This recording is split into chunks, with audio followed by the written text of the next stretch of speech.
여러분, 혹시 혼자 있는 시간이 불편하신가요?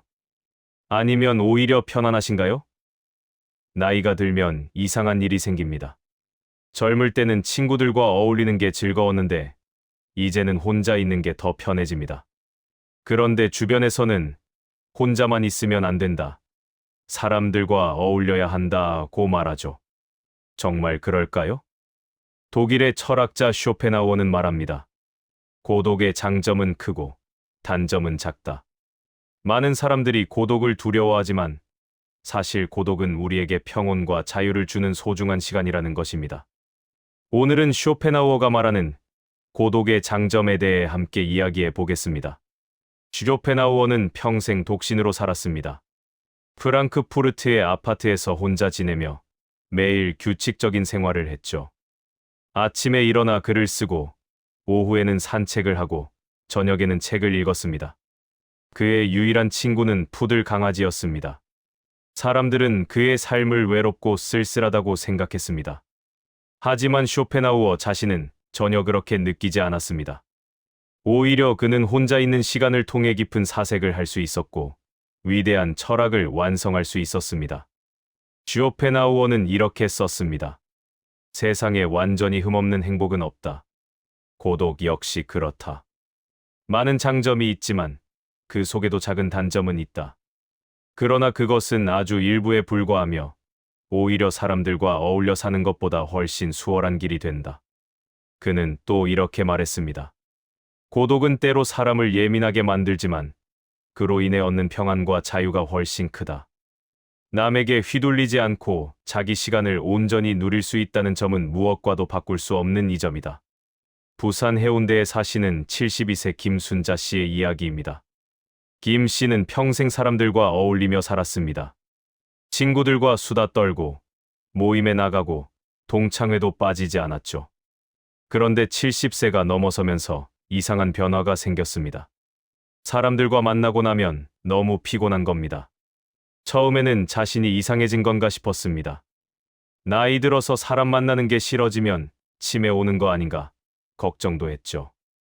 하지만 친구들과 만나는 시간을 줄이고 혼자 있는 시간을 늘리니까 오히려 마음이 편해졌습니다. 김 씨는 말합니다. 처음에는 혼자 있으면 외로울 줄 알았어요. 그런데 전혀 그렇지 않더라고요. 혼자 책도 읽고 드라마도 보고 산책도 하는데 이게 얼마나 편한지 몰라요. 친구들 만나면 신경 쓸 것도 많고 말 조심해야 하고 피곤하잖아요. 지금 김 씨는 일주일에 한두 번만 친구들을 만납니다. 나머지 시간은 혼자 보내죠. 그림 그리기를 배우기 시작했고 매일 일기를 씁니다. 이제야 진짜 내 삶을 사는 것 같아요. 라고 김 씨는 말합니다. 대전에 사시는 68세 정태영 씨도 비슷한 경험을 했습니다. 정 씨는 퇴직 후 외로움을 달래기 위해 여러 모임에 가입했습니다. 등산 동호회, 바둑 동호회, 동창회. 일주일에 서너 번씩 사람들을 만났죠. 하지만 1년쯤 지나니까 지치기 시작했습니다. 모임마다 분위기가 있고 암묵적인 규칙이 있고 신경 써야 할 것들이 많았습니다. 이게 내가 원했던 삶인가? 정 씨는 회의가 들었습니다. 그래서 모임을 하나씩 줄이기 시작했습니다.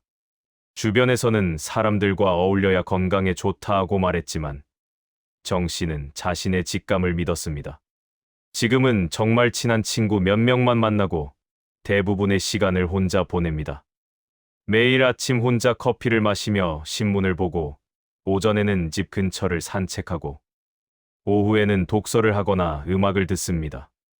정 씨는 말합니다. 혼자 있는 게 외로운 게 아니에요.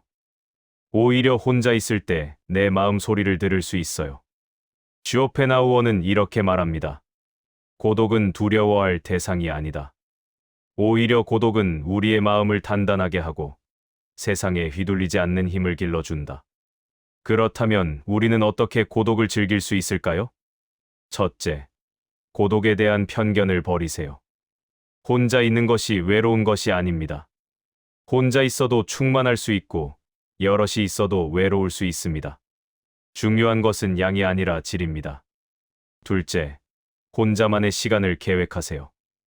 매일 일정 시간은 아무도 만나지 않고 전화도 받지 않고 오롯이 혼자만의 시간을 보내세요. 처음에는 어색할 수 있지만 익숙해지면 이 시간이 가장 소중해집니다. 셋째, 혼자 할 수 있는 취미를 만드세요. 독서, 그림 그리기, 글쓰기, 음악 감상. 다른 사람이 필요 없는 활동들이 있습니다. 이런 활동들은 고독한 시간을 풍요롭게 만들어줍니다. 넷째, 자연과 함께 하세요. 혼자 산책하거나 공원에 앉아 있거나 바다를 바라보는 시간. 자연 속에서의 고독은 특히 치유력이 큽니다. 다섯째, 내면의 소리를 들으세요. 고독한 시간에는 평소에 듣지 못했던 내 마음의 소리가 들립니다. 내가 정말 원하는 것이 무엇인지, 내가 진짜 좋아하는 것이 무엇인지 알 수 있습니다. 쇼펜하우어는 말합니다. 적당히 혼자 있는 시간을 가지면 마음이 가라앉고 생각이 깊어지며 삶의 방향도 더 분명하게 잡을 수 있다. 여러분, 혼자 있는 것을 두려워하지 마세요.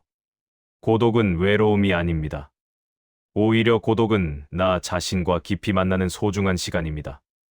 나이가 들수록 사람들과 무리해서 어울리기보다 혼자 있는 시간을 즐기는 것이 더 지혜로울 수 있습니다.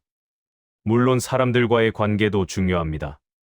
하지만 모든 시간을 사람들과 보낼 필요는 없습니다. 적절한 균형이 필요하죠. 정말 소중한 사람들과는 깊이 있는 시간을 보내고 나머지 시간은 혼자만의 시간으로 채우세요.